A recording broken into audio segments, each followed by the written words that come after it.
drawbridge. My goal is to make a drawbridge. Design. I designed the drawbridge to have a motor on the top and open the drawbridge using the string. Built. I use wires, cardboard, motors, and an ultrasonic sensor. Program. This is a picture of my program. Test. I tested it around 20 to 25 times. What do you think? If I had more time, I would add another box on the side. Play.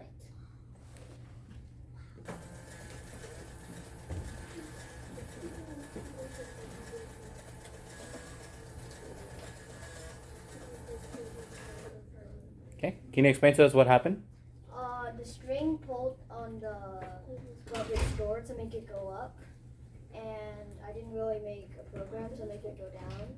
Okay, so what triggers the motor to go up? The ultrasonic sensor, so when it detects a certain distance, it activates the motor, which makes the drawbridge door. Can you show us what part of the code on Python?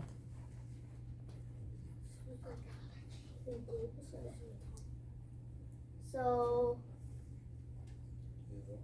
this part is the part that makes the ultrasonic and the motor work, and this part is just the setup. Okay. All right, let's give a round of applause.